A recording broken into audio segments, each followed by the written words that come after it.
اسلام میں شراب پینا سختی سے حرام قرار دیا گیا ہے کیونکہ یہ عقل کو نقصان پہنچاتی ہے اور انسان کو گناہ کی طرف لے جاتی ہے۔ قرآن اور حدیث دونوں میں شراب سے بچنے کی واضح ہدایت دی گئی ہے تاکہ فرد اور معاشرہ دونوں محفوظ رہ سکیں۔ اسلام میں سب سے بہترین نیک عمل وہ ہے جو دوسروں کے کام آئے اور جس کا ثواب لگاتار ملتا رہے۔ دین کی بات شیئر کرنا بھی اللہ کے نزدیک بہت پسندیدہ عمل ہے۔ اگر آپ لوگوں کو بھی یہ ویڈیو اچھی لگی ہو تو ثواب جاریہ کی نیت سے ضرور شیئر کریں۔ السلام علیکم رحمۃ اللہ وبرکاتہ۔ آج ہم بات کریں گے اسلام میں شراب پینے پہ کیا حکم ہے۔ قرآن کہتا ہے، اے ایمان والو، شراب اور جوا اور بت پرستی سب شیطان کے گندے کام ہیں، سو ان سے بچتے رہو کہ تم نجات پاؤ۔ شیطان تو یہی چاہتا ہے کہ شراب اور جوئے کے ذریعے تم میں دشمنی بیر ڈالے اور تم کو اللہ کی یاد اور نماز سے روکے، تو کیا باز آؤ گے؟ حضور کریم صلی اللہ علیہ وسلم نے فرمایا، شراب سے بچو، بے شک شراب ہر گناہ کے دروازے کو کھولنے والی ہے۔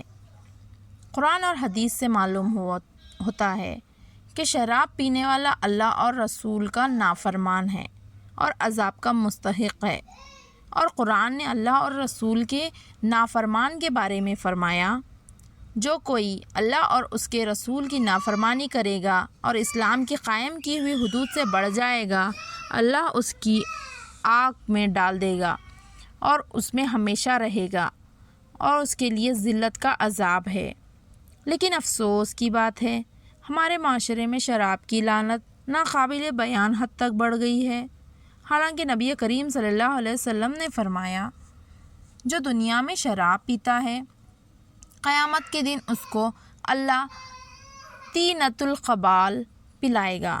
صحابہ نے عرض کیا، یا رسول اللہ، طینۃ الخبال کیا ہے؟ آپ نے فرمایا کہ جہنمیوں کی زخموں سے بہنے والا پیپ۔ مطلب یہ ہے کہ جہنم کی آگ میں شرابی کو جب پیاس لگے گی تو پانی کی جگہ اس کو جہنم میں جلنے والوں کی جسم سے جو پیپ نکلے گی وہ پلائی جائے گی۔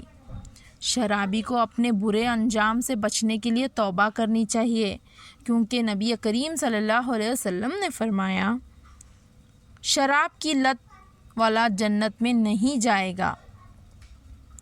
شراب ایسی بری چیز ہے کہ اللہ کی لعنت صرف شرابی پر ہی نہیں بلکہ جو ذرا بھی شراب کے لیے ذریعہ بنتا ہے اس پر بھی اللہ کی لعنت بتائی گئی۔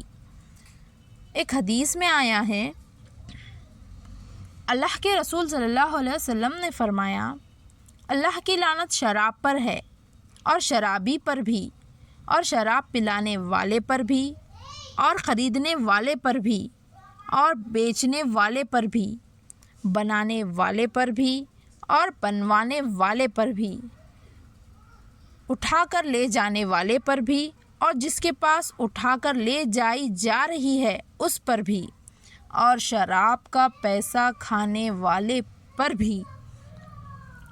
اس حدیث کا مطلب یہ ہے کہ اس گناہ میں جو شخص بھی شریک ہے وہ شراب اور شرابی کی طرح اللہ کی لعنت کا مستحق ہے، اللہ کی رحمت سے محروم ہے۔ اسی لیے حضرت عبداللہ بن عمر بن عاص رضی اللہ تعالیٰ عنہ فرماتے ہیں کہ شراب پینے والے بیمار ہوں تو ان کی عیادت یعنی مزاج پرستی مت کرو اور سلام بھی نہ کرو۔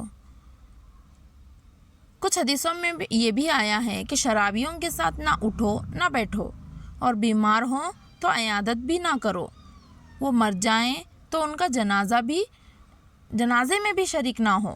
اور شراب پینے والا قیامت کے دن اللہ کے سامنے اس طرح آئے گا کہ اس کا چہرہ سیاہ ہوگا اور اس کی زبان سینے تک لٹکی ہوئی ہوگی اور اس کی رال بہہ رہی ہوگی۔ ہر دیکھنے والا اس سے گھن کرے گا، دیکھ کر پہچان جائے گا کہ یہ دنیا میں شرابی تھا۔ اللہ اکبر۔ رسول اللہ صلی اللہ علیہ وسلم نے فرمایا کہ ایک مرتبہ شراب پینے کے بعد 40 روز تک نماز قبول نہیں ہوگی، اور شرابی کے منہ میں اگر شراب کا ایک قطرہ بھی ہو اس وقت اس کو موت آ جائے تو اس پر جنت حرام ہے۔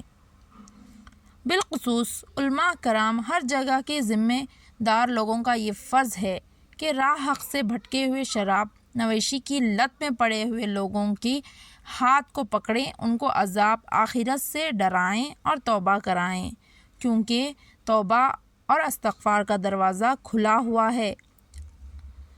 اللہ فرماتا ہے، اے آدمی، اگر تیرے گناہ آسمان کی بلندی تک پہنچ گئے، یعنی گناہ کے پہاڑ بن گئے، پھر بھی اگر تو مجھ سے معافی مانگے گا تو میں معاف کر دوں گا۔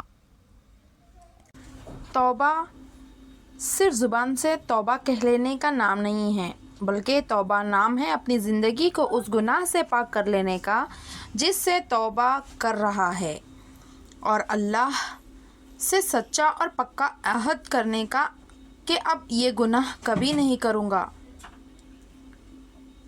اگر ویڈیو اچھی لگی ہو تو ثواب جاریہ کی نیت سے ضرور شیئر کریں۔ جزاک اللہ۔